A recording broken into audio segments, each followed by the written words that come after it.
কি হইছে বলো। আমি বাসায় আসতেছি। না থাক, আশা লাগবে না, এই ঠান্ডায় গোসল করতে পারবো না। কেন গোসল করতে হবে কেন?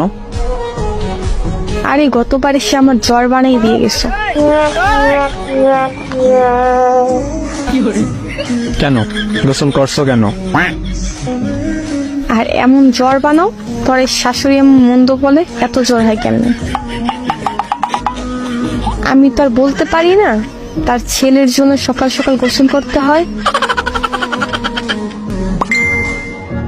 আরে আমি সেইটা বলি নাই, মানে এই জন্য আসবো না। তুমি সবসময় এটাই বলো, কিন্তু ঠিক আমার জ্বর হয়। আরে সত্যি বলতেছি। গতবারও বলছো।